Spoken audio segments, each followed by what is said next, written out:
നാരായണാഖിലഗുരോ ഭഗവന്നാസ്തി. ഗുരുവായൂരപ്പ സർവേശ്വര.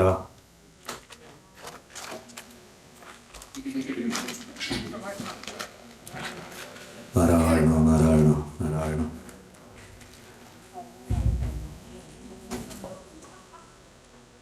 ഗണേശ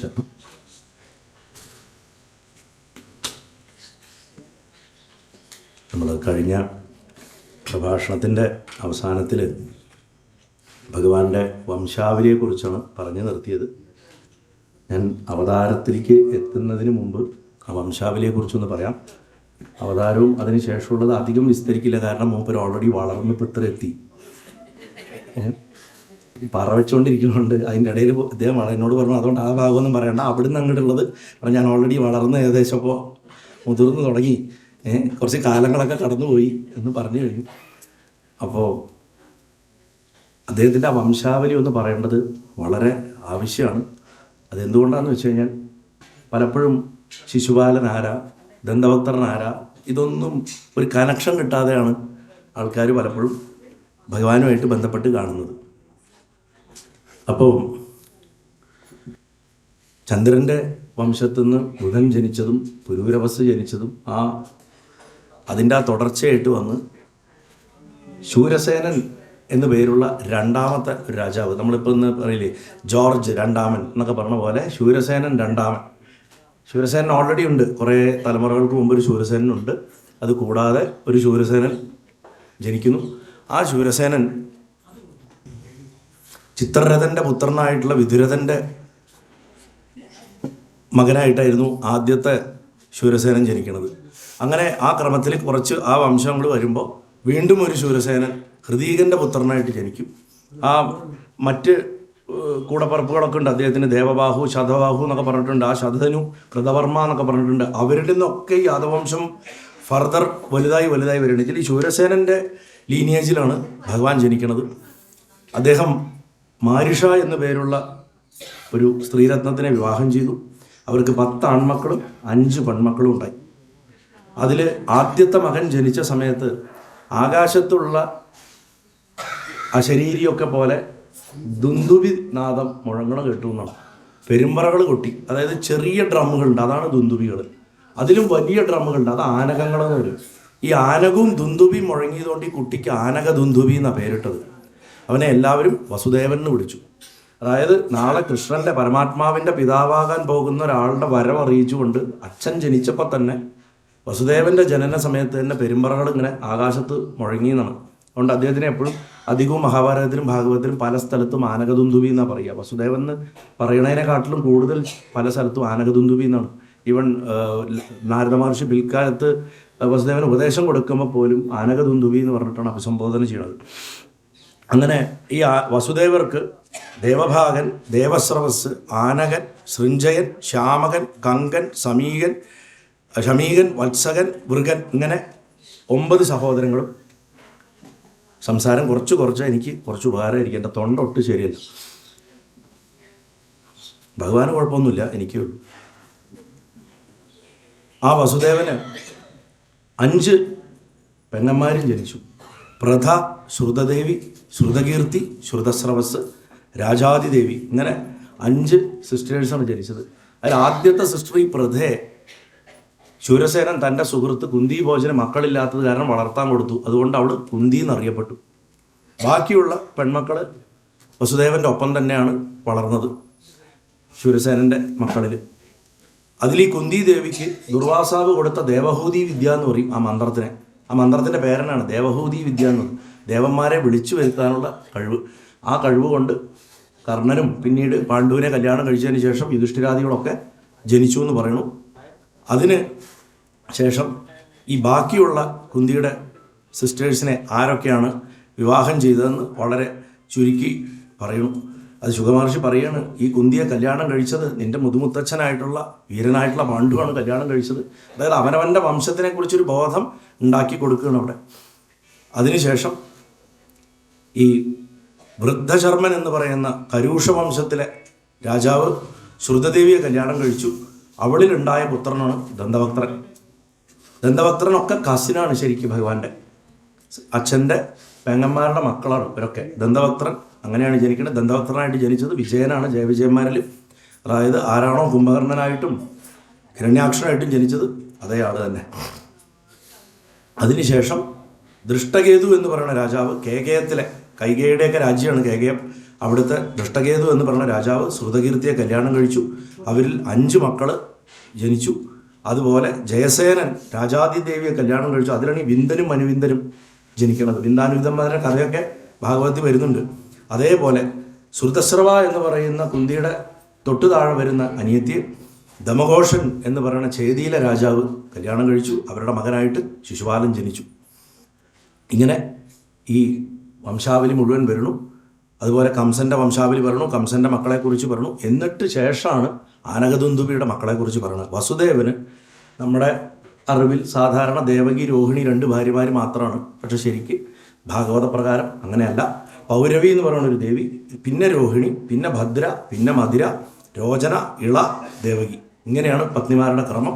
അതിൽ ദേവകിയായിരുന്നു പ്രധാന പത്നി. രോഹിണിയിൽ ബലഭദ്രൻ ജനിച്ചു ആദ്യം. അതിനുശേഷം പിന്നീട് ഗദൻ, ശരണൻ, ദുർമദൻ, വിപുലൻ, ധ്രുവൻ, കൃതൻ ഇങ്ങനെയുള്ള മക്കളൊക്കെ ജനിച്ചിട്ടുണ്ട് ബലരാമൻ്റെ സഹോദരങ്ങളായിട്ട്.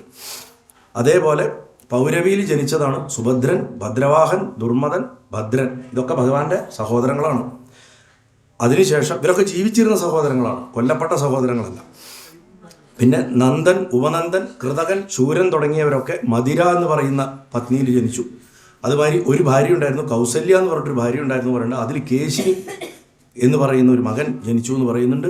രോചനയിൽ ഹസ്തൻ, ഹേമാങ്കദൻ തുടങ്ങിയിട്ടുള്ള മക്കളൊക്കെ ജനിച്ചു. അതേപോലെ തന്നെ ഇളയിൽ ഉരുവൽക്കൻ എന്ന് പറഞ്ഞിട്ടുള്ള ഒരു പുത്രനും മറ്റനവധി യാദവ പ്രമുഖരും ജനിച്ചു എന്ന് പറയുന്നു.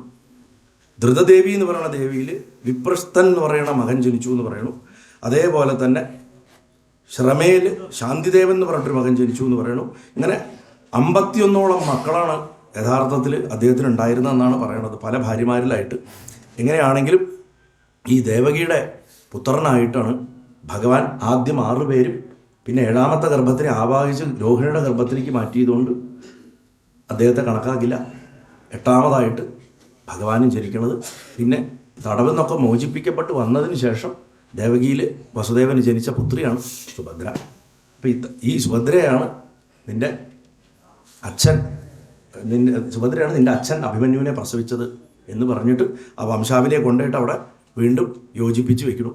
അങ്ങനെ പരീക്ഷത്തിന് തൻ്റെ പൂർവ്വകഥ മുഴുവൻ വിസ്തരിച്ച് പറഞ്ഞു കൊടുത്തതിന് ശേഷം ഭഗവാന്റെ അവതാര കഥയിലേക്ക് പ്രവേശിക്കുകയാണ്. ആ യദുവംശ വർണ്ണന അവസാനിക്കുന്നതോട് കൂടിയിട്ട് ഭഗവാന്റെ അവതാരത്തിൻ്റെ ഒരു സൂചന കൊടുത്തുകൊണ്ടാണ് 9ാമത്തെ സ്കന്ധം അവസാനിക്കുന്നത്. 10ാമത്തെ സ്കന്ധത്തിൽ ബ്രഹ്മാവ് ഭൂമിദേവി ആശ്വസിപ്പിക്കണം.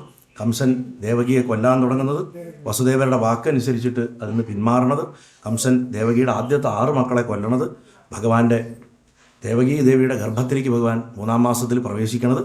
അതേപോലെ ബ്രഹ്മാദിദേവന്മാർ ഗർഭസ്ഥനായിട്ടുള്ള ഭഗവാനെ ആ സത്യസ്വരൂപിയാണെന്ന് പറഞ്ഞ് സ്തുതിക്കുന്നത്. അതിനുശേഷം 3ാമത്തെ അധ്യായത്തിൽ നമ്മൾ ഇപ്പോൾ ആചരിച്ച ആ കൃഷ്ണാവതാരം ആഘോഷമായിട്ട്, ആ ഉത്സവമായിട്ട് കൊണ്ടാടുന്നത് വസുദേവൻ്റെയും ദേവകിയുടെയും ഭഗവാന്റെ സ്തുതി. ഭഗവാനെ നന്ദഗോകുലത്തിൽ കൊണ്ടാക്കിയിട്ട് യശോദയുടെ പുത്രിയായിട്ട് അവതരിച്ച സാക്ഷാൽ പരാശക്തിയെ, നന്ദിനിയെ, യോഗമായെ ഇങ്ങോട്ട് കൂട്ടിക്കൊണ്ടുവരുന്നത് ആ ദേവിയാണ്. നന്ദിനി എന്ന് പറയുന്നത് നമ്മൾ ലളിതാ സഹസ്രനാമത്തിൽ നന്ദിനി വിഘ്നനാശിനി എന്ന് പറയുന്നത് ഭഗവാന്റെ സഹോദരിയായിട്ടുള്ള ആ ദേവിയാണ്. ആ ദേവിക്ക് ശരിക്കും മഹാകാളി സ്വരൂപമാണ്, ഭദ്രകാളി അല്ല. പല ആൾക്കാരും തെറ്റായിട്ട് ഭദ്രകാളിയാണെന്ന് പറയാറുണ്ട്. അത് മഹാകാളിയാണ്. കൂടുതലും അത് ദുർഗാ സ്വഭാവത്തിലായിരിക്കുന്നത്. ആ ദേവിയാണ് ഇടത്തരിയത്തുകാവിലെ ഭഗവതി. അതിനുശേഷം കംസൻ്റെ കയ്യിൽ നിന്ന് യോഗമായാദേവി ആകാശത്തിലേക്ക് ഉയർന്ന് നിൻ്റെ അന്തകൻ മറ്റൊരിടത്ത് ജനിച്ചു കഴിഞ്ഞു എന്ന് പറയുന്നത് ഈ ജനനത്തിൻ്റെ പ്രവചനം ദേവി മഹാത്മ്യത്തിലുണ്ട്. നന്ദഗോപ കുലേജാത യശോദാഗർഭ സംഭവ എന്ന് പറയും. ആ വധം, ചന്ദ്രകുണ്ഠന്മാരുടെ വധം കഴിഞ്ഞതിന് ശേഷം ദേവന്മാരുടെ സ്തുതി കഴിയുമ്പോൾ ദേവി പറയുന്നുണ്ട്. അതിനുശേഷം ഗോകുലത്തിൽ ഭഗവാന്റെ കംസൻ നാട് മുഴുവൻ ആൾക്കാരെ അന്വേഷിക്കാനൊക്കെ ആയിട്ട് വിടുന്നത് ഭഗവാനെ കണ്ടെത്താൻ വേണ്ടിയിട്ട്. അതേസമയത്ത് ഇവിടെ ഗോകുലത്തിൽ ഭഗവാന്റെ പേരിടലും തുടങ്ങിയിട്ടുള്ള കർമ്മങ്ങളൊക്കെ നടക്കാൻ ആ ജാതകർമാദി മഹോത്സവങ്ങളൊക്കെ നടക്കുന്നു. നന്ദൻ മധുരയിലേക്ക് വരുന്നു. നന്ദനും വസുദേവനും തമ്മിലുള്ള സംവാദം ഉണ്ടാവണു. ദുർനിമിത്തങ്ങൾ കാണുന്നതുകൊണ്ട് എത്രയും പെട്ടെന്ന് നന്ദനോട് തിരിച്ചു പോകണമെന്ന് പറയണു. അതിനുശേഷം പൂതനാമോക്ഷം വരുന്നു. ശകടഭംഗം, തൃണാവർത്ത മോക്ഷം, ഭഗവാന്റെ വായിൽ യശോദ ആകാശാദികളെ കാണുന്നത് വരെയാണ് ഇപ്പോൾ ആചാര്യം വായിച്ചു നിർത്തിയിരിക്കുന്നത്. ഈ കഥകളൊക്കെ നമുക്ക് അറിയുന്നത് കൊണ്ട് ഞാൻ അതിനെയൊന്നും അത്രയധികം വിസ്തരിക്കില്ല. പക്ഷേ തത്വാർത്ഥങ്ങൾ സാധാരണത്തെ പോലെ തന്നെ നമുക്കൊന്ന് നോക്കാം. കാരണം എന്താണെന്ന് വെച്ച് കഴിഞ്ഞാൽ ഭഗവാന്റെ കഥ മാത്രമായി പഠിച്ചു പോയതിൻ്റെ കുഴപ്പമാണ് ഇന്നത്തെ നമ്മുടെ ആധ്യാത്മികതയ്ക്ക്. അത് വലിയൊരളവോളം നമ്മളെ തളർത്തിയിട്ടുണ്ടെന്ന് തന്നെ പറയണം, നമ്മളെ ശക്തിപ്പെടുത്തുന്നതിന് പകരം. കാരണം കൃഷ്ണൻ്റെ കഥ എന്ന് പറഞ്ഞാൽ നമ്മളെ ശക്തിപ്പെടുത്താൻ ഇതിലും വലിയ ഒരു എലിക്സിർ ഇല്ല. ഒരു എന്താ പറയുക, ഒരു ഊർജ്ജദായകമായിട്ടുള്ളൊരു ടോണിക്കാണ് സത്യം പറഞ്ഞു കഴിഞ്ഞാൽ ഭഗവാന്റെ കഥ എന്ന് പറഞ്ഞാൽ.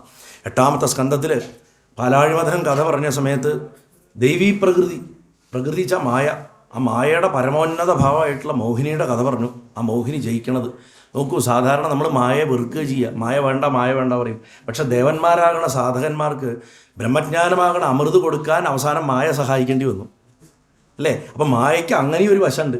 ആ മായയുടെ പരമകാഷ്ഠയാണ് മോഹിനി. ആ കഥ പറഞ്ഞതിന് ശേഷം അങ്ങനെ കിട്ടിയ ബ്രഹ്മജ്ഞാന വൃത്തി, ആ ബ്രഹ്മാകാര വൃത്തി, ബ്രഹ്മജ്ഞാനം ഒരു ചെറിയ വിത്ത് പോലെ അല്ലെങ്കിൽ ഒരു കുഞ്ഞു പരൽമീൻ പോലെയുണ്ട്. ആ പരൽമീനിനെ ആദ്യം ഒരു പാത്രത്തിലിട്ടു, അതിൽ നിന്ന് വളർന്നു വലുതായപ്പോൾ അടുത്ത പാത്രത്തിലിട്ടു. അതുപോലെ നമ്മൾ ബ്രഹ്മത്തെ ആദ്യം ഒരു വസ്തുവിൽ കണ്ടു തുടങ്ങുക. നമ്മൾ ആദ്യം കാണുന്ന ഗുരുവായൂരപ്പൻ്റെ ഒരു വിഗ്രഹത്തിലോ നമ്മുടെ വീട്ടിലെ ഫോട്ടോയിലോ ഒരു പൂജാ വിഗ്രഹത്തിലോ ഒക്കെ ആയിരിക്കും. പക്ഷെ അതിൽ നിന്ന് പിന്നെ അതിനെ മറ്റൊന്നിലേക്ക് കൊണ്ടുവരിക, അടുത്തേലേക്ക് കൊണ്ടുവരിക, അങ്ങനെ വ്യാപിപ്പിച്ച് പ്രപഞ്ചം മുഴുവൻ കാണാൻ പറ്റുന്ന തലത്തിലേക്ക് നമ്മുടെ സാധനയെ വളർത്തണം എന്ന് പറയാൻ മത്സ്യാവതാരത്തിൻ്റെ കഥ വൃത്തിയായിട്ട് പറഞ്ഞു. അതിനുശേഷം ഹയഗ്രീവനെ നിഗ്രഹിച്ചിട്ട് ആ അസുരനെ നിഗ്രഹിച്ച് ഭഗവാൻ വേദങ്ങൾ വീണ്ടെടുത്തതിനെ തുടർന്ന് ഭക്തിയുടെ പ്രകാശം ലോകം മുഴുവൻ എങ്ങനെ വർദ്ധിച്ചു എന്ന് 9ാമത്തെ സ്കന്ധത്തിൻ്റെ തുടക്കത്തിൽ പറഞ്ഞിട്ടുണ്ടായിരുന്നു. അതിനുശേഷം അംബരീഷ രാജാവിൻ്റെ രക്ഷ സുദർശനത്തിൻ്റെ തേജസ് കൊണ്ട് എങ്ങനെയാണ് സാധിച്ചത്. ഭക്തി വർദ്ധിച്ച് ബ്രഹ്മബോധം വർദ്ധിച്ച് എല്ലായിടത്തെത്തിയാൽ പിന്നെ അതിനെ രക്ഷിക്കേണ്ട ചുമതലയാണ്. അതിനായിട്ട് സുദർശനം അംബരീഷൻ്റെ ഭക്തിയെ രക്ഷിച്ച കഥ പറഞ്ഞ് അതിന് ശേഷം വന്നതാണ് അങ്ങനെ സംരക്ഷിക്കപ്പെട്ടിട്ടുള്ള ജ്ഞാനത്തെ എങ്ങനെയാണ് സാധകൻ സ്വീകരിക്കേണ്ടതെന്ന് ശങ്കരൻ എന്ന് പറയുന്ന സമാഹിത ചിത്തനായിട്ടുള്ള ബ്രഹ്മബോധത്തിൻ്റെ കഥ പറഞ്ഞു, ഗംഗയുടെ അവതരണം പറഞ്ഞു, എങ്ങനെയാണ് ഭഗവാൻ സ്വീകരിച്ചതെന്ന്. ഇതിനെ ഒന്ന് ബ്രഷപ്പ് ചെയ്ത് പോവുകയാണ് ഞാൻ. അപ്പോൾ അങ്ങനെ സ്വീകരിച്ച അപ്പോൾ അങ്ങനെ ശിരസിൽ ധരിച്ച ജ്ഞാനത്തിനെ ആര് രക്ഷിക്കും? ജ്ഞാനം ലഭിച്ചു കഴിഞ്ഞു നമുക്ക്. അങ്ങനെ ലഭിച്ചു കഴിഞ്ഞ ജ്ഞാനത്തിനെ നിത്യാഭ്യാസം കൊണ്ടേ രക്ഷിക്കാൻ പറ്റുള്ളൂ. നമ്മൾ കരുതുന്ന മാതിരി ഒരിക്കൽ ബ്രഹ്മജ്ഞാനിയായി അവൻ ജീവിതം മുഴുവൻ ബ്രഹ്മജ്ഞാനിയായിരിക്കണം എന്ന് ഒരു നിർബന്ധമില്ല. അങ്ങനെ വീണ് പോണവരുടെ കഥ ഇത്രയും നേരം നമ്മൾ കേട്ട് കഴിഞ്ഞു. അതുകൊണ്ട് ഭക്തി എന്ന് പറയുന്നത് നിരന്തരാഭ്യാസമാണ്. ആ നിരന്തരമായിട്ട് അഭ്യസിച്ച ഒരു വിടാതെ അഭ്യസിച്ചുകൊണ്ടിരിക്കണം. അതിലൊരു നീക്കുപോക്കുമില്ല. അത് അങ്ങനെ വരുമ്പോൾ നമുക്ക് തന്നെ സാധിക്കുമോ? അങ്ങനെ ചെയ്യാൻ സാധിക്കില്ല. ഭഗവാന്റെ അനുഗ്രഹം വേണം. ഭഗവാൻ തന്നെ വേണം ആ ജ്ഞാനരക്ഷ ചെയ്യാൻ. അപ്പോൾ ആ ജ്ഞാനത്തിൻ്റെ ശാശ്വതമായ രക്ഷ ആര് ചെയ്യുമെന്ന് ചോദിക്കുമ്പോൾ അത് ഗോപന്മാരുടെ കഥ കൊണ്ട് ഭഗവാൻ രക്ഷിക്കും എന്ന് പറഞ്ഞ് കാണിക്കാൻ കൃഷ്ണാവതാരത്തിൻ്റെ കഥ ഇനി പറയണം. കാരണം കൃഷ്ണൻ പൂർണ്ണ ബ്രഹ്മമാണ്. ഏതൊരു മന്ത്രം കൊണ്ടാണോ ഉപനിഷത്ത് ഓം പൂർണ്ണമത പൂർണ്ണമിതം പൂർണ്ണാത് പൂർണ്ണമുദച്യതേ പൂർണ്ണസ്യ പൂർണ്ണമാതായ പൂർണ്ണമേവാവശിഷ്യതേ എന്ന് പറഞ്ഞിട്ട് സ്തുതിച്ചിട്ടുണ്ടോ ആ മന്ത്രം ഗുരുവായൂരപ്പനാണ്. വേദത്തിൽ 2 മന്ത്രങ്ങൾ ഗുരുവായൂരപ്പനെ സ്തുതിക്കാൻ വേറെ ഒരു മന്ത്രം അറിയില്ലെങ്കിൽ ഉപയോഗിക്കാം. ഒന്ന് ഗായത്രി വളരെ പ്രിയമാണ് ഗുരുവായൂരപ്പന്. ഗായത്രി മന്ത്രം കൊണ്ട് ഭഗവാനെ പൂജിക്കാം, ഹോമങ്ങൾ ചെയ്യാം, ആരാധിക്കാം, വളരെ വിശേഷമാണ്. ഓംകാരം കൊണ്ടും ചെയ്യാം, പരബ്രഹ്മമായതുകൊണ്ട്. ഗുരുവായൂർ ക്ഷേത്രത്തിൽ തന്നെ 3 ഉരു ഓംകാരം കൊണ്ട് അർച്ചനയുണ്ട്. ഓദിക്കന്മാരാ ചെയ്യത് 3 ഉരു, അത് കൂടില്ല. നമ്മളൊക്കെ ചുമ്മാ വെറുതെ ഓം ചൊല്ലിക്കൊണ്ടിരിക്കും. അങ്ങനെ ചെല്ലാനുള്ളതല്ല അത്. 3 ഉരു കൊണ്ട് അർച്ചനയുണ്ട്. അത് കാരണം എന്താ വെച്ചാൽ അത് കൃഷ്ണനോ നാരായണനോ ശിവനോ ദേവിയെന്നോ ലിമിറ്റ് ചെയ്യാൻ പറ്റാത്ത സാക്ഷാത് പരബ്രഹ്മമാണ് ഗുരുവായൂരപ്പൻ.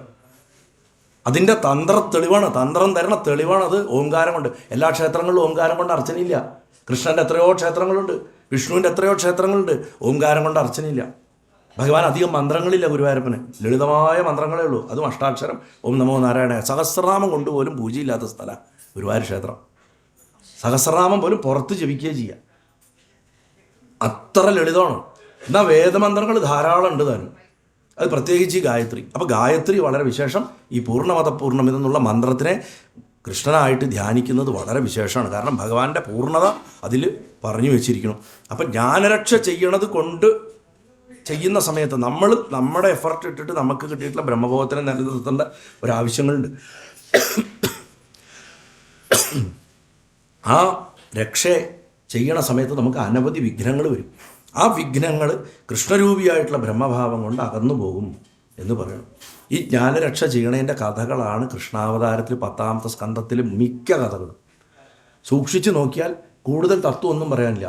ഓൾറെഡി ബ്രഹ്മജ്ഞാനം വന്നു കഴിഞ്ഞ ഒരുത്തന് എങ്ങനെ അതിനെ പിന്നെ നിലനിർത്താം, അതിലെന്തൊക്കെ തടസ്സം വരും, അതിനെ അടിച്ച് തകർത്ത് പോകും. അതിൽ ജനിച്ച ഉടനെ തന്നെ ഒരു കുഞ്ഞിന് അനാത്മബോധം ഉണ്ടാവാം. അതായത് ഞാൻ ശരീരമാണെന്ന് തോന്നാം. ജനിച്ച് 3-ാം ദിവസം ആകുമ്പോഴേക്കും തോന്നാം. ആ ബാധയെ ഭൂതന എന്ന് പറയും.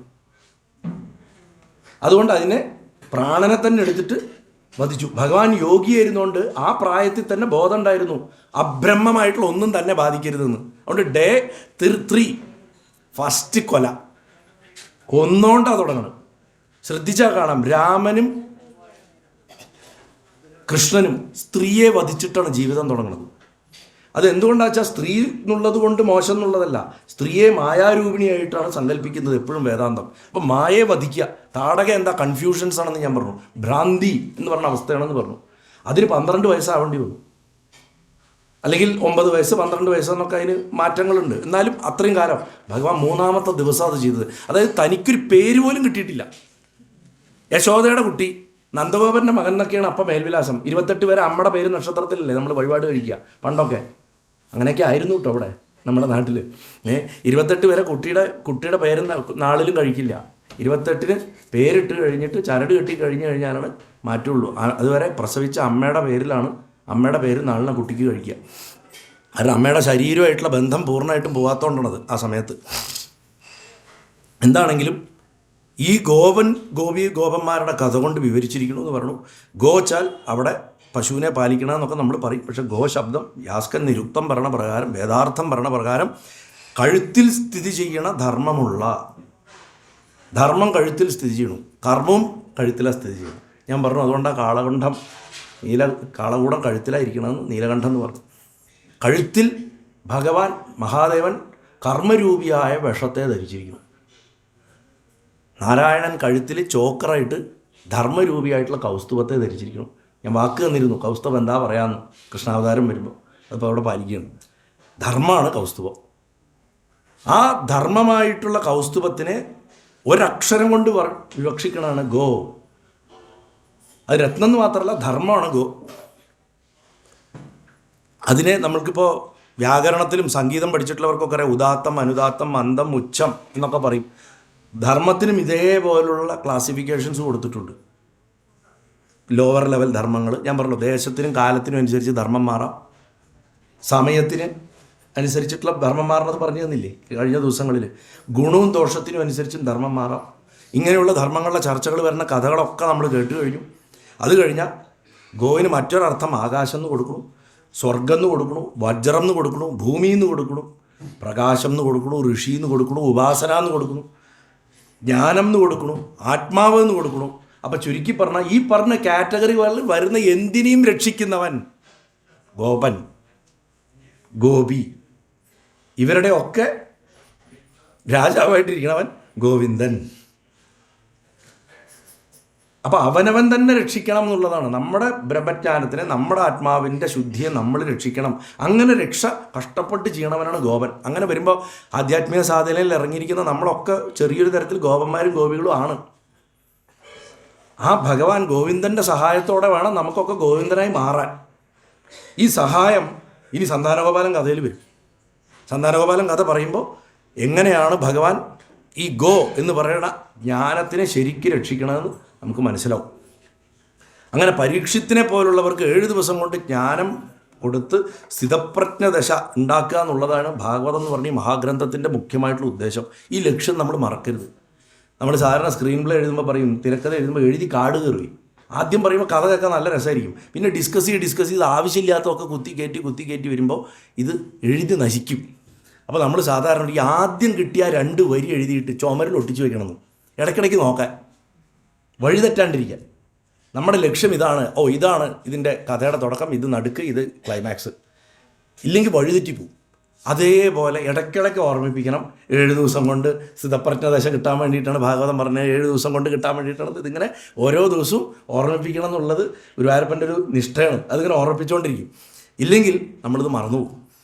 വൈകുണ്ഠം അഥവാ ഗോലോകം എന്ന് പറഞ്ഞാൽ അതാണ് ഈ സ്ഥിതപ്രജ്ഞദശ. അതുകൊണ്ടാണ് ഈ ഗോലോകം എന്ന് പറഞ്ഞത്. അല്ലാണ്ട് ഞാൻ കഴിഞ്ഞ ദിവസങ്ങളിൽ പറഞ്ഞ മാതിരി ഇപ്പോഴത്തെ ഭക്തി പ്രസ്ഥാനക്കാർ പറഞ്ഞു നടക്കണ പോലെ വൈകുണ്ഠത്തിൻ്റെ മുകളിലാണ് ഗോലോകം, അവിടേക്ക് വേറെ വിസയാണ്, അതൊന്നുമല്ല. അങ്ങനെയൊന്നുമില്ല. വൈകുണ്ഠം തന്നെ ഗോലോകം. ഏത് പേരിട്ട് വിളിച്ചാലും സംശയങ്ങളൊക്കെ ഒടുങ്ങി ബ്രഹ്മജ്ഞാനത്തിൻ്റെ അവസ്ഥ എന്ത് അവസ്ഥയിൽ നമ്മൾ നിൽക്കണോ അതന്നെ വൈകുണ്ഠം, അത് തന്നെ ഗോലോകം. അങ്ങനെ ആ കാരണം കൊണ്ടാണ് ഈ ഗോ ശബ്ദത്തിന് അത്രയും പ്രാധാന്യമുള്ളതുകൊണ്ടാണ് ഗർഗാചാര്യർ ഈ 2 കുഞ്ഞു മക്കൾക്കും പേരിടാൻ വേണ്ടി, ഉണ്ണിക്കും ബലരാമനും ആ പേരിടാൻ വേണ്ടിയിട്ട് വന്ന സമയത്ത് വസുദേവൻ്റെ അടുത്ത് പറയല്ല, നന്ദഗോപരുടെ അടുത്ത് പറയും, നിൻ്റെ ഈ കുട്ടി കൃഷ്ണചന്ദ്രൻ എന്നാ ഭഗവാൻ ഇട്ട പേര്, ശരിക്ക് കൃഷ്ണചന്ദ്രൻ എന്നാ ഭഗവാൻ യഥാർത്ഥ പേര്. അത് കൊടുത്ത സമയത്ത് പറയും, ഇവൻ ഗുണവും പ്രഭാവവും കീർത്തിയും ഒക്കെ കൊണ്ട് സാക്ഷാൽ നാരായണന് തുല്യനാണ് എന്നാ പറയുക. ആണ് എന്ന് പറയില്ല, മുഴുവൻ അങ്ങോട്ട് പറഞ്ഞു കൊടുക്കാൻ പാടില്ല. അതുകൊണ്ട് തുല്യനാണ് എന്ന് പറയും. ഭഗവാന് തുല്യം ഭഗവാൻ മാത്രമല്ലേ ഉള്ളൂ. ഭഗവാനെപ്പോലൊരു മകൻ ജനിക്കണേ എന്നത്രേ സുതപസും ഋഷിയും പ്രാർത്ഥിച്ച്.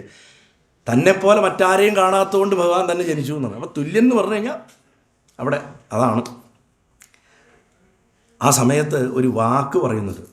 അത് 19ാമത്തെ ശ്ലോകത്തിൽ, ദശമസ്കന്ധത്തിൽ 8ാമത്തെ അധ്യായം 19ാമത്തെ ശ്ലോകത്തിൽ അത് വരിക. ആ പേരിടൽ കർമ്മത്തിൻ്റെ സമയത്ത് ഒരു ഫ്രേസ് ഉണ്ട്. അതിൽ ഇതിൻ്റെ കീ കിടക്കുന്നുണ്ട്. ഗോപായസ്വസമാഹിത എന്ന് പറയും. ഗോപായസ്വസമാഹിത, അതായത് നീ എത്ര കഷ്ടപ്പെട്ടിട്ടും എത്രയും ശ്രദ്ധയോട് കൂടിയിട്ട് ഈ ശിശുവിനെ നീ രക്ഷിക്കണം കേട്ടോ.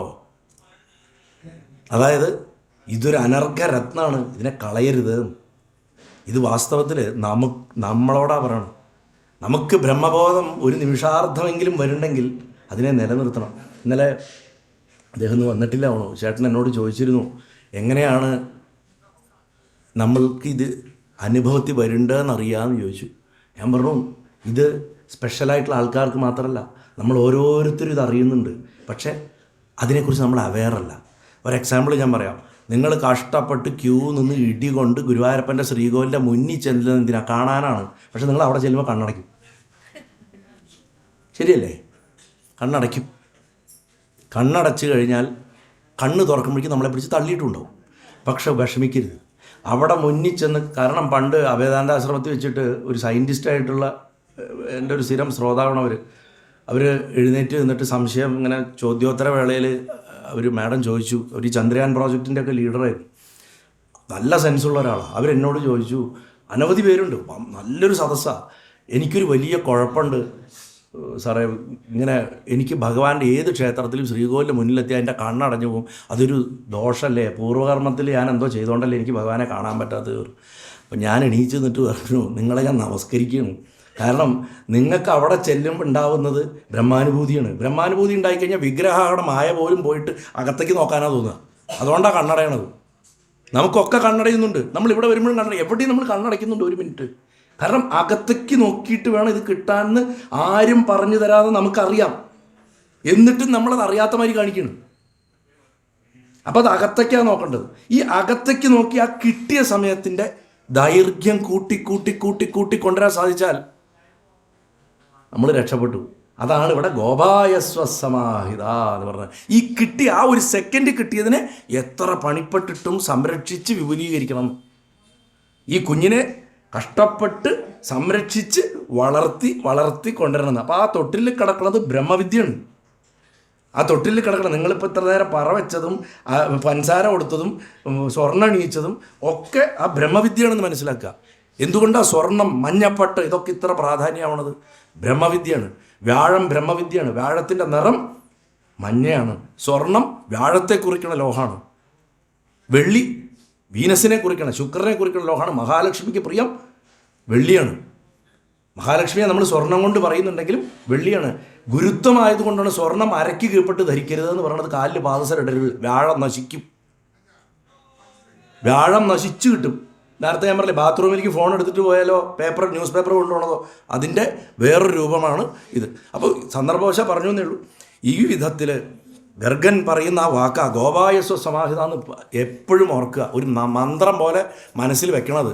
ഗോപായസ്വ സമാഹിത.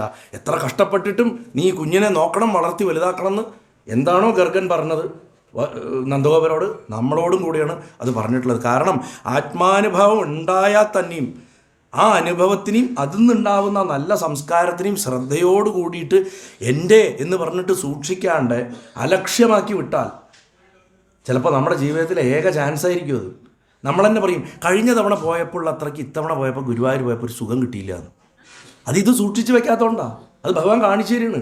കഴിഞ്ഞ തവണ ഞാൻ തന്നു, എന്നിട്ട് സൂക്ഷിച്ച് വെച്ചില്ല. അല്ലാണ്ട് ഭഗവാന് കുഴപ്പമൊന്നുമില്ല. മൂപ്പരവിടെയൊക്കെ ഇറങ്ങി നടക്കും, അത് വേറെ വിഷയം.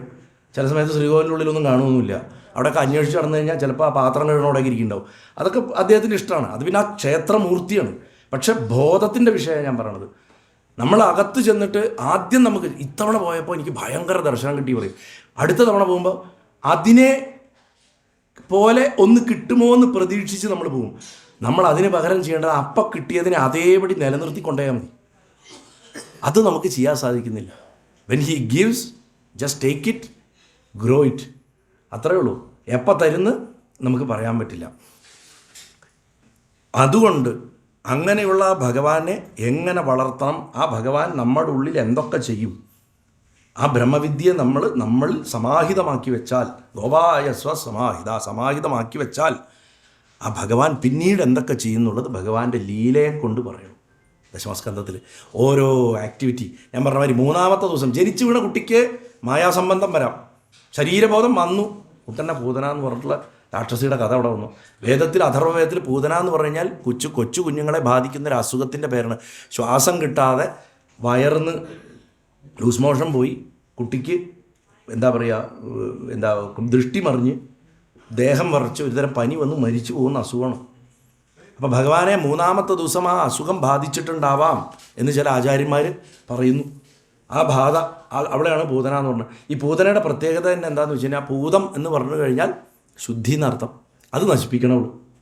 പൂതനാമോക്ഷത്തിൻ്റെ തത്വം കഴിഞ്ഞ അഷ്ടവിരോഹിണിക്ക് ഞാൻ പറഞ്ഞിട്ടുണ്ട്. പൂതന എത്ര മഹതിയാണെന്ന് ഇതിൽ പറഞ്ഞിട്ടുണ്ട്. വാസ്തവത്തിൽ ഭഗവാന്റെ ഏറ്റവും വലിയ ഭക്തയാണ് പൂതന എന്ന് പറഞ്ഞു കഴിഞ്ഞാൽ. ഈ പൂതന ഇല്ലായിരുന്നെങ്കിൽ ദേവകിയെ കൊന്നിട്ടുണ്ടാവാം കംസൻ. പൂതനയാണ് പറയണത് ദേവകിയെ കൊല്ലണ്ട എന്നുള്ള തീരുമാനം വന്ന സമയത്ത് കംസൻ പിന്നെ ചിന്തിക്കണം എന്താ വെച്ചാൽ, ഈ ഭാര്യയും ഭർത്താവിനെയും വെവ്വേറെ താമസിപ്പിക്കാം പറയും. പൂതന പറയും അത് പ്രകൃതിക്കെതിരാണ്, ഭാര്യയും ഭർത്താവും അവരെ ഒന്നിച്ചിട്ട് തന്നെ താമസിപ്പിക്കണം. അങ്ങനെ ഭഗവാന്റെ ജനനത്തിന് വഴിയൊരുക്കുന്നത് പൂതനയെ. ശരിക്കും പൂതന കംസൻ്റെ വളർത്തമ്മയാണ്. കംസൻ്റെ അമ്മ ബലാത്കാരം ചെയ്യപ്പെട്ടിട്ട് പ്രസവിച്ച മകനാണ് കംസൻ. അതുകൊണ്ട് ആ കുഞ്ഞിനെ ഇഷ്ടമായിരുന്നില്ല. ഇവനെ പ്രസവിച്ച ഉടനെ അവർ ആത്മഹത്യയും ചെയ്തു. അതുകൊണ്ട് കംസനെ ആർക്കും ഇഷ്ടമായിരുന്നില്ല. എപ്പോഴും ഓരോരുത്തരുടെയും ശൈശവം അവരുടെ സ്വഭാവ രൂപീകരണത്തിൽ വലിയ പങ്ക് വഹിക്കും. വളരെ മോശം ചൈൽഡ്ഹുഡായിരുന്നു കംസൻ്റെ. അതുകൊണ്ട് എന്താ വെച്ചാൽ ഈ അശോകനെയൊക്കെ പോലെ തന്നെ, അശോക ചക്രവർത്തിയുടെയൊക്കെ ചെറുപ്പം ഭയങ്കര മോശമാണ്. അശോകനെയൊക്കെ പോലെ തനി ക്രൂരനായിട്ടാണ് വളർന്നു വന്നത്. എല്ലാവരോടും പകയാണ്. അപ്പോൾ എന്താ വെച്ചാൽ എങ്ങനെയെങ്കിലും അധികാരം പിടിക്കണം, വളർന്നു വലുതാവണം, തന്നെ അപമാനിച്ചവരെയൊക്കെ അടിച്ചു ഒതുക്കണം, അമ്മയോ ഇട്ടിട്ട് പോയി. അങ്ങനെ വളർന്നു വന്ന ആളാണ് കംസൻ. അപ്പോൾ ഈ കംസൻ എന്ന് പറയുന്നത് എന്താണെന്ന് വെച്ച് കഴിഞ്ഞാൽ ദുരയുടെ അകത്തുനിന്ന്, നിരാശകളുടെ അകത്തുനിന്ന് വളർന്നു വരുന്ന അതിതീവ്രമായിട്ടുള്ള മായയാണ്. അതുകൊണ്ടാണ് ഞാൻ ഇന്നലെ പറഞ്ഞല്ലോ കംസനൊക്കെ രണ്ടായിട്ടാണ് കാണുക. ആ കംസന് ആകെ ആശ്രയമായിരുന്നത് അമ്മയുടെ തോഴിയായിരുന്ന ഈ രാക്ഷസി സ്ത്രീയാണ് പൂതന ശരിക്ക് കംസൻ ഓൾമോസ്റ്റ് മദറായിരുന്നു. അതുകൊണ്ട് പൂതന പറഞ്ഞ കംസൻ എന്തും കേൾക്കുന്ന. പൂതനയ്ക്ക് കംസൻ്റെ ജീവിതത്തിൽ വലിയ പങ്കുണ്ട്. അതുകൊണ്ടാണ് ആദ്യം തൻ്റെ വളർത്തു മകൻ്റെ രക്ഷയ്ക്ക് വേണ്ടി താൻ തന്നെ പോവാം ആ കുട്ടിയെ കൊല്ലാനെന്ന് പറഞ്ഞിട്ട് വോളണ്ടിയർ ചെയ്ത് പോയതാണ്.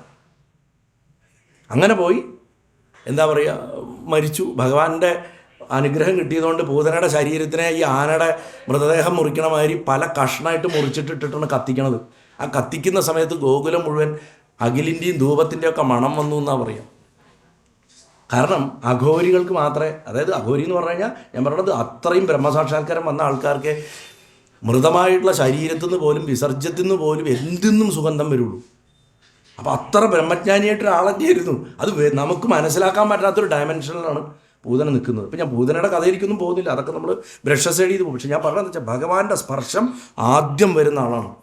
അങ്ങനെ ഭഗവാൻ ചെയ്ത ഓരോ ലീലയും ദശമസ്കന്ധത്തിൽ ലീലകളെ നിരോധലീല എന്ന് പറയും. നിരോധലീല. ഈ ഞാൻ നേരത്തെ പറഞ്ഞു ഭാഗവതത്തിൻ്റെ തൂണുകളെക്കുറിച്ച് പറഞ്ഞിരുന്നു, ഓർമ്മയുണ്ടോ? 1-ാം ദിവസം സർഗം എന്നൊക്കെ പറഞ്ഞിട്ട് വിശേഷമായിട്ട് ഞാൻ പറഞ്ഞിരുന്നു. അതിൽ നിരോധം എന്ന് പറയുന്ന അവസ്ഥ ഏതാ? അത് 10-ാമത്തെ സ്കന്ധം നിരോധലീലയാണ്. അതായത് ജീവൻ എന്തൊരു ശക്തി കൊണ്ടാണോ ഈ പ്രപഞ്ചത്തിൽ നിലനിൽക്കുന്നത്, ആ ശക്തിയോടുകൂടി ചേർന്നിട്ട് ആത്മാവിൽ ലയിച്ചു ചേർന്നാൽ അത് നിരോധമായി. യോഗത്തിൽ പറയും പതഞ്ജലി മഹർഷി, ചിത്തവൃത്തി നിരോധം യോഗം. മനസ്സിനെ ഇല്ലാതാക്കലാണ്, മനസ്സിൻ്റെ ആക്ടിവിറ്റികൾ ഇല്ലാണ്ടാക്കലാണ് യോഗം എന്ന് നമ്മൾ പറയും. ചിത്തം എന്ന് പറഞ്ഞാൽ മനസ്സിൻ്റെ ഏറ്റവും സ്റ്റാർട്ടിങ് പോയിന്റ്. മനസ്സ്, ബുദ്ധി, അഹങ്കാരം, ചിത്തം ആണ്. അതിൽ റിവേഴ്സിലാണ് ശരിക്കും വരുന്നത്. ആദ്യം ചിത്തം, പിന്നെ അഹങ്കാരം, പിന്നെ ബുദ്ധി, പിന്നെ മനസ്സ്. ഈ ക്രമത്തിലാണ് ഉണ്ടായി വരുന്നത്. മനോബുദ്ധി അഹങ്കാര ചിത്തസ്വരൂപ അമ്മ പറയില്ലേ, ഇതാണ് കാരണം. കാരണം ദേവി മായയും പ്രകൃതി ആയതുകൊണ്ട് ഈ പറയണതിൻ്റെ രൂപം ദേവിയാണെന്നാണ്. അതിനെ നിരോധിക്കുക, അതിനെ നിർത്തുക. അങ്ങനെ വരുമ്പോൾ എന്താവും, ഈ നിരോധാവസ്ഥയിൽ ഇത് നിരോധിച്ചു കഴിഞ്ഞാൽ പ്രപഞ്ചത്തിനെ നോക്കിക്കണ്ടുകൊണ്ടിരിക്കുന്ന നമ്മൾ പ്രപഞ്ചത്തിൻ്റെ അകത്ത സത്ത എന്താണോ അതായി മാറും. ശരീരമൊക്കെ ഉണ്ടാവും, പക്ഷെ എന്താണോ ഇതിൻ്റെയൊക്കെ അകത്ത് നമ്മുടെ എല്ലാവരുടെ ഉള്ളിൽ കോമൺ ആയിട്ടുള്ളത് അതായിട്ട് മാറും. ആ ബോധത്തോട് കൂടിയിട്ട് ദേവകിയുടെ ജഠരത്തുനിന്ന് പഞ്ചഭൂതാത്മകമായിട്ടുള്ളൊരു ശരീരത്തെ സ്വീകരിച്ചിട്ട് ബ്രഹ്മം ജനിക്കുമ്പോൾ പിന്നെ ആ ബ്രഹ്മം ഒരു മുരിങ്ങയുടെ ഇല കടിച്ചു കഴിഞ്ഞാൽ നമ്മുടെയൊക്കെ വയറ് നിറയില്ലേ?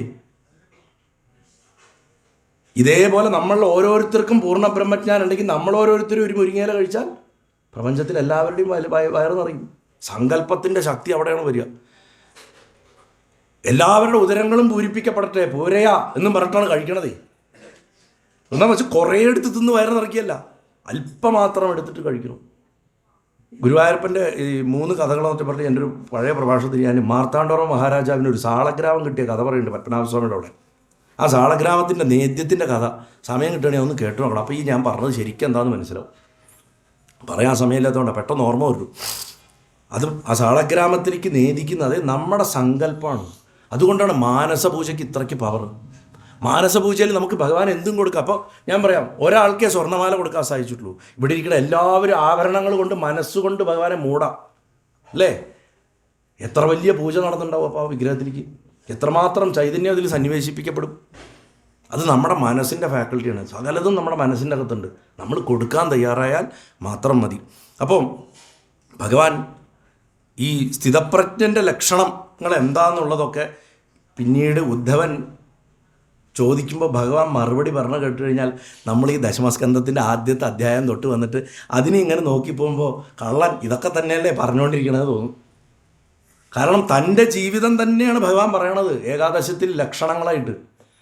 നമ്മളതിനെ കഥയുടെ രൂപമായതുകൊണ്ട് ഇത് വിഴുങ്ങി തിരിച്ചറിയാതായി പോയി.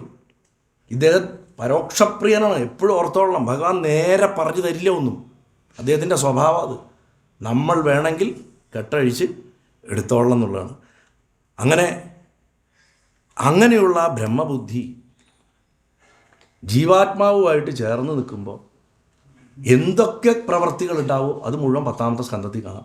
ജീവാത്മാവിനെ എപ്പോഴും സ്ത്രീഭാവമായിട്ടാണ് കാണിക്കുക. മായ എങ്ങനെയാണോ സ്ത്രീഭാവമായിട്ട് കാണിക്കുക അതേമാതിരി ജീവാത്മാവിനെ. അതുകൊണ്ട് ഗോപന്മാരെക്കാട്ടിലും പ്രാധാന്യമായിട്ട് ഗോപികൾക്ക് കൊടുത്തിരിക്കുന്നു. ജീവാത്മാവ്, ഗോപികൾ, ഭഗവാൻ, ബ്രഹ്മം. ആ ബ്രഹ്മത്തെ ജീവാത്മാവ് അനുഭവിക്കുമ്പോൾ ഒരു രസം വരും. ആ രസത്തിൻ്റെ ഉത്സവമാണ് രാസക്രീഡ. അത് വായിച്ചിട്ട് ഇന്നത്തെ ദിവസം അവസാനിക്കുക. രാസക്രീഡയിലാണ് ഇന്ന് അവസാനിക്കുക മള്ളിയൂർ സമ്പ്രദായത്തിൽ. അപ്പോൾ ദാസഭാവത്തിൽ വലിപ്പം ചെറുപ്പം ഓരോ തരം ശ്രവണം, കീർത്തനം, വിഷ്ണു സ്മരണം എന്നൊക്കെ പറഞ്ഞു വരുന്നതിൽ ബലിയെപ്പോലെ തന്നെ ആത്മനിവേദനം ചെയ്യുന്ന ആൾക്കാരാണ് ഈ ഗോപികൾ. പക്ഷേ ഗോപികൾക്ക് എപ്പോഴും ഒരു സെപ്പറേറ്റ് ക്ലാസ്സാണ്. അവരെ ഇതിലേക്ക് കൊണ്ടുവരാറില്ല. കൂടുതലും അവരെ സെപ്പറേറ്റായിട്ട് നിർത്തുക പതിവ്. കാരണം അവരെപ്പോലെ ഭഗവാനെ കിട്ടിയവർ വേറെ ഇല്ല എന്ന് നമ്മൾ പറഞ്ഞതിൻ്റെ അർത്ഥം എന്താ വെച്ചാൽ കിട്ടിയ ബ്രഹ്മജ്ഞാനത്തിന് ഇത്ര നന്നായി സംരക്ഷിച്ച ആൾക്കാർ വേറെ ഇല്ല. അവർ നിരക്ഷരരാണ്, ശ്രദ്ധിച്ചോ. അതുകൊണ്ട് ബ്രഹ്മജ്ഞാനത്തിന് അക്ഷരജ്ഞാനം വേണമെന്നില്ല. കോളേജിൽ പോകണ്ട, ഡിഗ്രികൾ എടുക്കണ്ട, പുസ്തകങ്ങൾ വായിക്കണ്ട, സത്സംഗത്തിന് പോലും പോകണ്ട. വെറുതെ ഇരുന്ന് കരയുക അവർ ചെയ്യുന്നത്. അവരുടെ രീതികൾ കണ്ടു കഴിഞ്ഞാൽ നമുക്ക് വളരെ രസമായിട്ട് തോന്നും. അവർ മാത്രമല്ല, അവർ കഴിഞ്ഞാൽ പിന്നെ അടുത്ത തട്ടിൽ വരുന്ന വിപ്രപത്നിമാരാണ്. അതൊക്കെ വരും. അതിലൊരു വിപ്രപത്നി കാണാൻ പോകാൻ പറ്റില്ല എന്നിട്ട് അവൾ മരിച്ചുപോയി അപ്പം തന്നെ ചേരുന്നുണ്ട്. അപ്പോൾ ഇതൊക്കെ ഈ കഥകളൊക്കെ ദശമസ്കന്ധത്തിൻ്റെ ഒരു ഇൻട്രോണ് ഞാൻ ശരിക്കും പറയണത്. ഇതിലിപ്പം പ്രത്യേകിച്ച് ഭഗവാന്റെ അവതാര ഭാഗങ്ങൾ ആ ലീലകളൊന്നും ഓരോന്നായിട്ട് എടുത്തിട്ട് ഇവിടെ ഡിസ്കസ് ചെയ്യേണ്ട ഒരു ആവശ്യം വരുന്നില്ല. സത്യസന്ധമായി പറഞ്ഞു കഴിഞ്ഞാൽ ദശമസ്കന്ധം എന്ന് പറഞ്ഞു കഴിഞ്ഞാൽ ഒരു ഉപനിഷത്താണ്. അതിനെ നമുക്ക് ശ്രീകൃഷ്ണോപനിഷത്ത് എന്ന് വിളിക്കാം. ആ കൃഷ്ണൻ്റെ ഉപനിഷത്താണ് ദശമസ്കന്ധം എന്ന് പറയുന്നത്. അപ്പോൾ ഭഗവാൻ ഭൂമിദേവി ബ്രഹ്മാവും കൂടെ ഭഗവാന്റെ അടുത്ത് പ്രാർത്ഥിക്കുന്നു. ഭഗവാനെ, ഭൂമിയിൽ ഇത്രയധികം ദുരിതങ്ങൾ ഉണ്ടായി വരുന്നു, അത് താങ്ങാൻ എന്നെക്കൊണ്ട് ശേഷിയില്ല, പ്രപഞ്ചത്തിൽ അനവധി ദുഷ്ടശക്തികൾ ഉണ്ടാവണു എന്നൊക്കെ പറഞ്ഞിട്ടാണ് ഭാഗവതത്തിൻ്റെ ആ ഭാഗം തുടങ്ങുന്നത്. നമ്മൾ മനസ്സിലാക്കേണ്ടത് എന്താ വെച്ചാൽ, എപ്പോഴൊക്കെ നമ്മുടെ മനസ്സിൽ നിയന്ത്രണാതീതമായിട്ട് ദുർവാസനകൾ വരുന്നോ, അത് സഹിക്കാൻ പറ്റാണ്ടാകുമ്പോൾ ഭൂമിതത്വമായിട്ടുള്ള നമ്മുടെ ശരീരം തന്നെ അതിനെതിരെ ഒരു പ്രതിരോധം ഉണ്ടാക്കാൻ നോക്കും. അത് സാധിച്ചില്ലെങ്കിൽ അസുഖങ്ങളായിട്ടത് പുറത്തു വരും. അതുകൊണ്ടാണ് ഈ ദുഷിപ്പ് കൂടിക്കഴിഞ്ഞാൽ അസുഖം താനെ വരുന്നതിൻ്റെ ഒരു റീസൺ അതാണ്. മാത്രമല്ല, കെട്ടിക്കിടക്കുന്ന വികാരങ്ങൾ, ഈ വളരെ ശാന്തരായിട്ടുള്ള ആൾക്കാർ ദുഃഖങ്ങൾ ആരോടും പറയില്ല. അങ്ങനെയുള്ളവരിലാണ് ഈ ക്യാൻസർ പോലുള്ള അസുഖങ്ങൾ കൂടുതൽ കാണുക. നമ്മൾ പറയും എന്തൊരു പാവം മനുഷ്യനാ, അസുഖം കണ്ടില്ലേ, ഇങ്ങനെ ഒരു അസുഖം വന്നു എന്ന് പറയും. കാരണം എന്താ വെച്ചാൽ വെൻ്റ് ഔട്ടില്ല, കരഞ്ഞു തീർക്കുന്നില്ല, കോപിച്ച് തീർക്കുന്നില്ല, ചിരിച്ചു തീർക്കുന്നില്ല. ചിലർക്ക് ചിരിക്കാൻ പറ്റില്ല, ചിലർക്ക് ഇതൊക്കെ സബ്ഡ്യൂഡായിട്ട് ശരീരത്തിൽ ആമം വിഷമായിട്ട് മാറും. നിർമ്മലാനന്ദ സ്വാമി പറയാറുണ്ട്. ചികിത്സിക്കുന്ന സമയത്ത് നമ്മളൊക്കെ ചെറിയ തോതിൽ അദ്ദേഹത്തിൻ്റെ അടുത്ത് പഠിക്കുന്ന കാലത്ത് അദ്ദേഹം പറഞ്ഞു തരുന്ന കാര്യങ്ങൾ അതൊക്കെ സത്യമാണ്. അപ്പോൾ ഇതാണ് ഭൂമിയിൽ ദുഷിപ്പ് വർദ്ധിച്ചു എന്ന് പറഞ്ഞിട്ട് ശരീരം അന്തരാത്മാവിനോട് പരാതിപ്പെടുകയാണ്. അതിന് മീഡിയേഷൻ നിൽക്കുന്നത് ഈ ശരീരത്തെ സൃഷ്ടിച്ചിട്ടുള്ള ഏതൊരു സൃഷ്ടിയുടെ ശക്തിയാണോ ആ ശക്തിയാണ് ബ്രഹ്മാവ്. ആ സമയത്ത് ചിത്താകുന്ന വസുദേവനിൽ നിന്ന് ഭഗവാൻ അവതരിക്കണം. ബ്രഹ്മജ്ഞാനം മുളയ്ക്കണം, എഫർട്ട് ഇടണവൻ, അല്ലാത്തവൻ പെരിഷായിപ്പോ, നശിച്ചു. ഇങ്ങനെ ഓരോ എന്താ പറയുക ഓരോ ദുഷിപ്പുകളെ ഭഗവാൻ വളരെ കുഞ്ഞായിരിക്കുമ്പോൾ തൊട്ടിട്ട് നശിപ്പിച്ചു വരുന്നതിൻ്റെ ക്രമാനുക്രമമായിട്ടുള്ള ബ്രഹ്മവിദ്യ. ഒരു കൊച്ചു കുഞ്ഞായിട്ട് ജനിച്ചു, അത് വളർന്നു വരെ മൂന്നാമത്തെ ദിവസം തൊട്ടിട്ട് അത് മായയുടെ വിവിധ ഭാഗങ്ങളെ നശിപ്പിക്കാൻ തുടങ്ങി. ആ മായയുടെ ഏറ്റവും മൂർത്തിമദ്ഭാവമായിട്ടുള്ള കംസനെ അടിച്ച് തകർക്കുന്നു 9 വയസ്സോട് കൂടിയിട്ട്, കൈശോരഭാവം വിടുന്നതിന് മുമ്പ്. കൈശോരൻ എന്ന് പറഞ്ഞു കഴിഞ്ഞാൽ ശരിക്കും ആ പ്രായത്തിലുള്ള കുട്ടിയാണ്. നമ്മൾ കരുതുന്ന മാതിരി വളരെ 5 വയസ്സിൻ്റെ താഴെയുള്ള കുട്ടിയല്ല. അപ്പം 3 തരത്തിലുള്ള ദുഃഖങ്ങൾ നമ്മൾ എന്താ പറഞ്ഞ് പ്രാർത്ഥിക്കണം? സച്ചിദാനന്ദരൂപായ വിശ്വോൽപത്യാദിഹേതവേ താപത്രയവിന ശ്രീകൃഷ്ണായ നമഃ. താപത്രയം എന്ന് പറഞ്ഞാൽ 3 തരം ദുഃഖങ്ങൾ: ആദിഭൗതികം, ആദിദൈവികം, ആധ്യാത്മികം. ആദിഭൗതികം എന്ന് പറഞ്ഞു കഴിഞ്ഞാൽ, ആധ്യാത്മികം എന്ന് പറഞ്ഞാൽ നമ്മൾ നമ്മുടെ കയ്യിലിരിപ്പുകൊണ്ട് ഉണ്ടാക്കിയെടുക്കുന്ന പ്രശ്നങ്ങൾ. ആദിഭൗതികം എന്ന് പറഞ്ഞാൽ മറ്റുള്ളവർ അവരുടെ കയ്യിലിരിപ്പുകൊണ്ട് നമുക്ക് ഉണ്ടാക്കി തരുന്ന പ്രശ്നങ്ങൾ. ഇത് രണ്ടും കണ്ട് സഹിക്കാണ്ട് പ്രാന്ത് പിടിച്ചിട്ട് പ്രകൃതി നമ്മുടെ മണ്ടയ്ക്ക് എറിയുന്ന സാധനമാണ് ആദിദൈവികം. അതായത് പ്രളയം, അസുഖങ്ങൾ, കൊറോണ, ഇങ്ങനത്തെ സാധനങ്ങളൊക്കെ. ഇത് 3 താപത്രയങ്ങളാണ്. ഈ 3 താപത്രയങ്ങളെയും കടക്കാനുള്ള മാർഗ്ഗമാണ് ഭഗവാന്റെ ഈ ശ്രീകൃഷ്ണോപനിഷത്ത് പഠിക്കണേ കൂടെ നമുക്ക് കിട്ടണം. അപ്പോൾ അങ്ങനെ വരുമ്പോൾ തൃണാവർത്തൻ ആരാ? അവൻ ആദിഭൗതിക അർത്ഥത്തിൽ അവനെ നമ്മൾ തൃണാവർത്തൻ എന്ന് വിളിക്കണം. ആദിദൈവിക അർത്ഥത്തിൽ നമ്മളവനെ അസുരനാണെന്ന് പറയണു. ആധ്യാത്മിക അർത്ഥത്തിൽ വരുമ്പോൾ അവൻ കാമവും ക്രോധമാണ്. തൃണാവർത്തൻ എന്ന് പറഞ്ഞാൽ കാമവും ക്രോധമാണ്. അതൊരു ചുഴലി പോലെയാണ് വരിക. ദേഷ്യം എങ്ങനെ വരിക? ഇങ്ങനെയല്ലേ, കയറിയിട്ടല്ലേ വരിക. അതേമാതിരിയാണ് കാമം വരുന്നത്, ചുഴലി പോലെ വരിക. അതുകൊണ്ട് തൃണാവർത്തൻ എന്ന് കൊടുത്തിരിക്കുന്നു. ശകടാസുരനാവുമ്പോൾ അത് ലോഭവും അത്യാഗ്രഹം. ചാണൂരൻ എന്ന് പറഞ്ഞാൽ ദ്വേഷവും. മുഷ്ടികൻ എന്ന് പറഞ്ഞാൽ മാത്സര്യവും. കുവലയാപീഠം എന്ന് പറഞ്ഞാൽ അഹങ്കാരം, ദർപ്പം. ബകാസുരൻ എന്ന് പറഞ്ഞാൽ ഗർവം. അഘാസുരൻ എന്ന് പറഞ്ഞു കഴിഞ്ഞാൽ പാപത്തിൻ്റെ അസുരൻ എന്ന് അവൻ്റെ അർത്ഥം. പാപത്തിൻ്റെ രൂപം എന്താ? വ്യാധിയാണ്, അസുഖം. ഇതിനെയൊക്കെ ക്രമാനുക്രമമായിട്ട് അവിടെ വാസനാരൂപിയായിട്ടുള്ള പൂതനെ കൊടുത്തിട്ടുണ്ട്. മനസ്സിൻ്റെ ചഞ്ചലതയുടെ രൂപമായിട്ടുള്ള കേശിച്ച കുതിരയുടെ രൂപത്തിലാവും വരിക. കേശിയുടെ വരവ് അങ്ങനെയാണല്ലോ, കുതിര ഇളകി മറിഞ്ഞിട്ട് മനസ്സങ്ങനെയാണല്ലോ വരിക. ആ ചാഞ്ചല്യമാണ് വരുന്നത്. ദേഹാഭിമാനത്തിൻ്റെ ഞാൻ ഈ ദേഹം മാത്രമാണെന്ന് പറയുന്ന ഭൗമാസുരൻ വരും. അതേമാതിരി പ്രാരബ്ധകർമ്മരൂപിയായിട്ടുള്ള ജരാസന്ധനും വരും. ജരാസന്ധനെ മാത്രം ഭഗവാൻ അത്ര എളുപ്പം തോൽപ്പിക്കാൻ സാധിക്കില്ല. കാരണം ബ്രഹ്മജ്ഞാനിക്ക് പോലും പ്രാരബ്ധത്തിനെ തോൽപ്പിക്കാൻ പറ്റില്ല. അതിനെ വേറൊരുത്തരെ വെച്ചേ പൊളിക്കാൻ പറ്റുള്ളൂ, നേരിട്ട് കൊല്ലാൻ സാധിക്കില്ല. യുദ്ധത്തിലും അങ്ങനെയാണ്.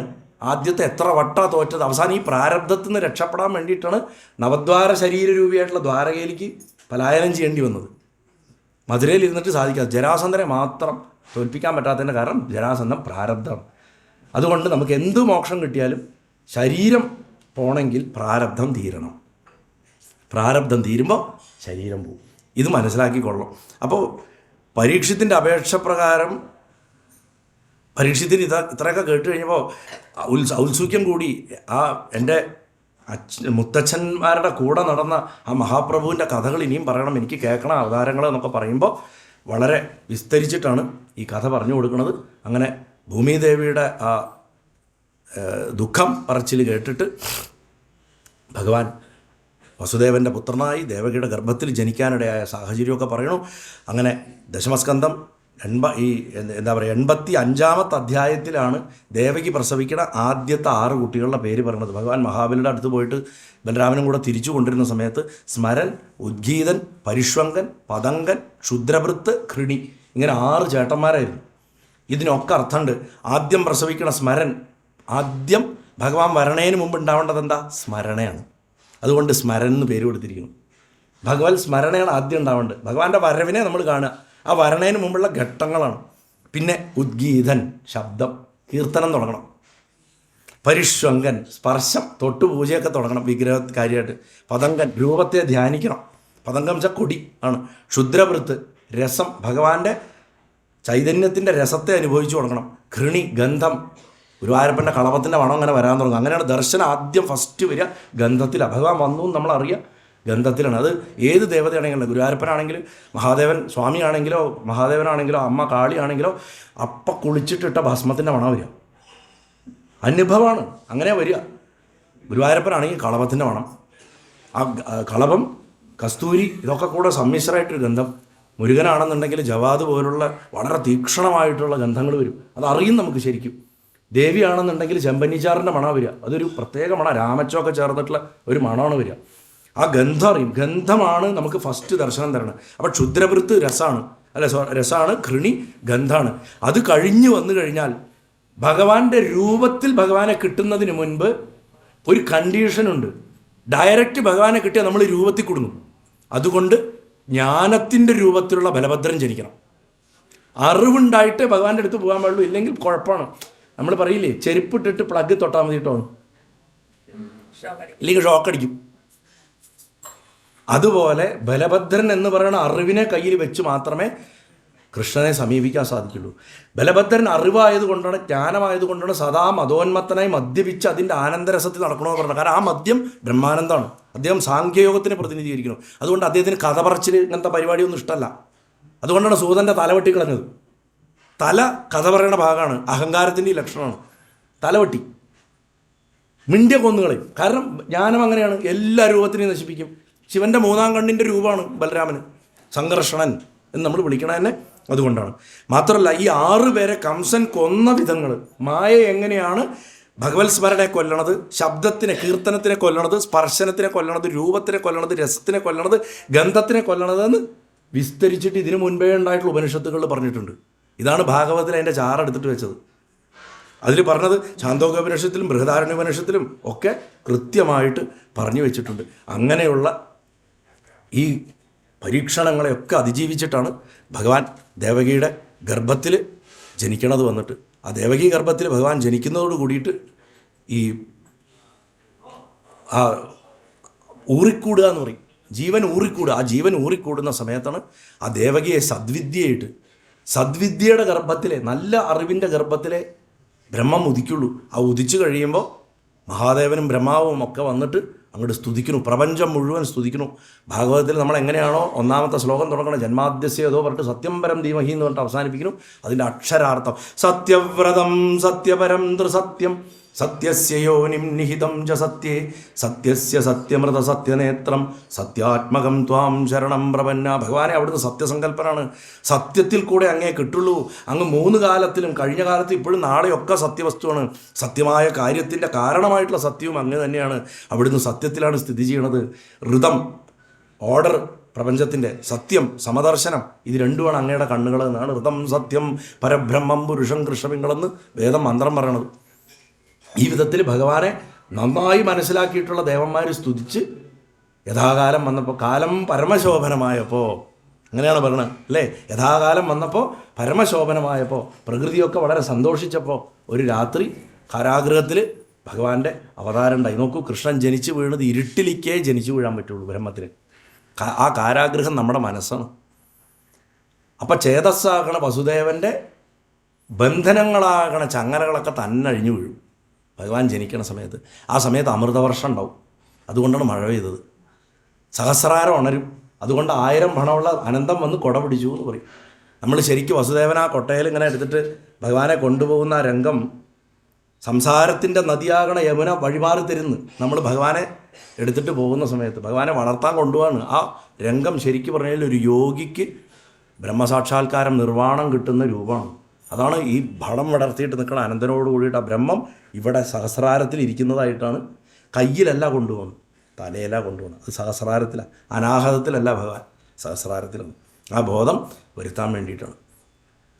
കൃഷ്ണൻ എന്തിന് ജനിച്ചു എന്നൊക്കെ മുൻപ് വിസ്തരിച്ചിട്ട് ആ ചാനൽ നോക്കിയാൽ നിങ്ങൾക്ക് കിട്ടും. അനവധി കാര്യങ്ങൾ ഉണ്ട്. ഭഗവാൻ എന്തുകൊണ്ട് ഇങ്ങനെ ഒരു രൂപമെടുത്തു, എന്തുകൊണ്ട് കറുത്ത നിറമുള്ളവനായി, എന്തുകൊണ്ട് ഇങ്ങനെ ഒരു പേര് സ്വീകരിച്ചു, എന്തിന് ഇവരെ തന്നെ സ്വീകരിച്ചു അച്ഛനമ്മയായിട്ട്, എന്തിന് കാരാഗ്രഹം സ്വീകരിച്ചു, എന്തിന് രോഹിണി നക്ഷത്രം സ്വീകരിച്ചു, ഇതൊക്കെ അർത്ഥങ്ങളുണ്ട്. ഭഗവാൻ എന്ത് ചെയ്താലും അതിൻ്റെ അർത്ഥമാണ്.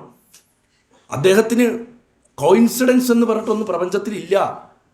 എല്ലാം ഭഗവാന്റെ നിശ്ചയം കൊണ്ട് നടക്കണമെന്ന് കൃഷ്ണാവതാരം നമ്മളെ പഠിപ്പിക്കുന്നുണ്ട്.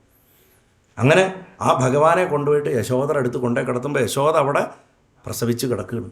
സാധാരണ എല്ലാവരും യശോദ എങ്ങനെയാണ് കാണുക? ഭഗവാന്റെ വളർത്തമ്മയായിട്ടാണ് കാണുക. ഞാൻ പറയാറുണ്ട്, യശോദ ഭഗവാന്റെ വളർത്തമ്മയല്ല, അവൾ പരാശക്തിയെ പ്രസവിച്ചവളാണ്. മറക്കരുത്, അവൾ പരാശക്തിയെ പ്രസവിച്ചവളാണ്. ഭൂമിയാണ് അവൾ. ഇന്നത്തെ അഫ്ഗാനിസ്ഥാനിൻ്റെയും സിന്ധിൻ്റെ ഇടയിലുള്ളൊരു പ്രദേശത്താണ് അമ്മ ജനിച്ചത്.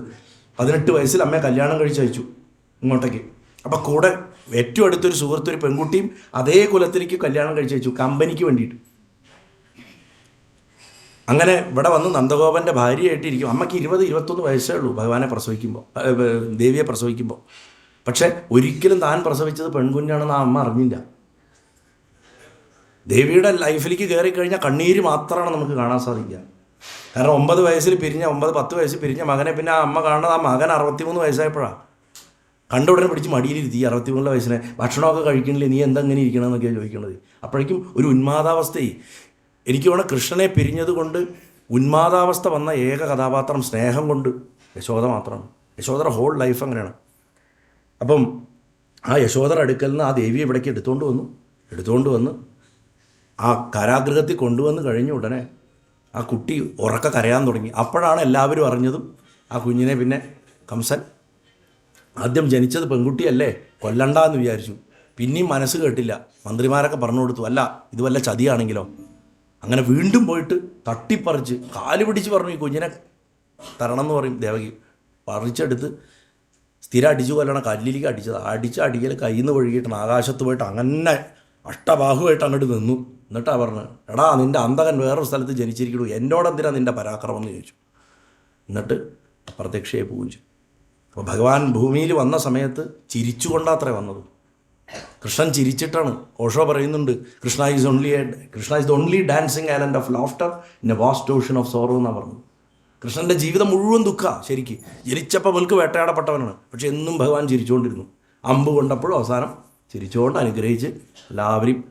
അങ്ങനെയായിരുന്നു ഭഗവാന്റെ ചിരിക്ക് അനവധി അർത്ഥങ്ങളുണ്ട്. ഞാൻ പറയും ചിലപ്പോൾ എന്തിനാണാവോ ചിരിക്കണമെന്ന്. കാരണം പണി തരാനും ചിരിക്കുവേ, അപ്പോഴും ചിരിക്കും, ദേഷ്യം വന്നാലും ചിരിക്കും, എപ്പോഴും ചിരിക്കുക.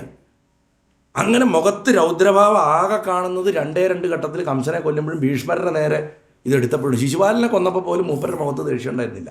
എന്തോ ഒരു ജോലി ചെയ്യണമാതിരി ചക്രത്തിൽ വെച്ച് ചിരിച്ചുകൊണ്ട് അത് കഴിഞ്ഞു. അങ്ങനെയാണ് ആ ഭഗവാൻ ജനിച്ച് ഉടനെ തന്നെ ചതുർബാഹുവായിട്ടുള്ള 8 വയസ്സ് പ്രായമുള്ള ബാലനാരായണൻ്റെ രൂപം കൈക്കൊണ്ടിട്ട് ദർശനം കൊടുത്തു എന്നാണ്. അപ്പോഴാണ് ആ തമത്ഭുതം എന്ന് പറഞ്ഞിട്ടുള്ള ശ്ലോകം ഉണ്ടാവണം. ആ രൂപത്തിലാണ് ഗുരുവായൂരത്തെ വിഗ്രഹം. ബാലനാരായണനാണ് ഗുരുവായൂർ, കൃഷ്ണനല്ല. പൂജയൊക്കെ നാരായണനാണ്, കൃഷ്ണൻ്റെ സങ്കല്പമാണ്. സങ്കല്പം കൊടുത്തതും പൂന്താനത്തിൻ്റെ കാലത്തിന് ശേഷം. പൂന്താനമാണ് അതിനെ വിളിച്ച് ഉണ്ണിയാക്കിയത്. ഞാൻ എപ്പോഴും പറയാറുണ്ട്, ഒരു ഭക്തൻ വിചാരിച്ചാൽ ഭഗവാന്റെ ഐഡൻറ്റിറ്റി കാർഡ് മാറ്റിവിടാൻ പറ്റും, ആധാർ കാർഡ് മാറ്റാൻ പറ്റും. അങ്ങനെ മാറ്റിയതാണ്, ഉണ്ണിയാക്കിയതാണ്. പക്ഷെ പൂജയൊക്കെ നാരായണനാണ്, ബാലനാരായണനാണ്. അതാണ് ഈ തമത്ഭുതം ബാലകമംബുജക്ഷണം ചതുർഭുജം ശംഖഗതാദ്യുതായം ശ്രീവത്സലക്ഷ്മം ഗണശോഭികൗസ്തു പീതാംബരം സാന്ദ്രപയോദസൗകം ഹാർഹവൈഡൂര്യ കിരീടകുണ്ടലത്വിഷ പരിഷ്വക്ത സഹസ്രകുന്തളം ഉദ്ദാമകാഞ്ചങ്കണ കങ്കണാദിവർ വിരോചമാനം വസുദൈവേക്ഷത. ഈ 2 ശ്ലോകങ്ങൾ, അതുമാതിരി ബർഹാപീഠം നടവരവും, ഈ ശ്ലോകങ്ങളൊക്കെ ഉപാസിക്കുന്നത് ഗുരുവായൂരപ്പനെ പ്രത്യക്ഷപ്പെടുത്താൻ മാത്രം ശക്തിയുള്ള മന്ത്രങ്ങളും കൂടിയാണ്. ഭഗവാനെ കാണാൻ പറ്റും. വസുദേവന് കാണാമെന്നുണ്ടെങ്കിൽ നമുക്കും കാണാം, തീർച്ചയായിട്ടും കാണാൻ പറ്റും. അത് ഉപാസിക്കേണ്ട രീതിയിൽ പരമപ്രേമത്തോടുകൂടി ശുദ്ധസമർപ്പണത്തോടുകൂടി ഉപാസിച്ച ഗുരുവായൂരപ്പനെ നിശ്ചയമായിട്ട് കാണാൻ പറ്റുമെന്ന് പറഞ്ഞുകൊണ്ട് ഈ പ്രഭാഷണത്തെ പൊന്നു ഗുരുവായൂരപ്പൻ്റെ തൃപ്പാദങ്ങളിൽ സമർപ്പിക്കും. നാരായണാഖില ഗുരോ ഭഗവൻ നമസ്തേ. ഗുരുവായൂരപ്പ സർവേശ്വര നാരായണ സ്വാമിയേ ശരണമയ്യപ്പ.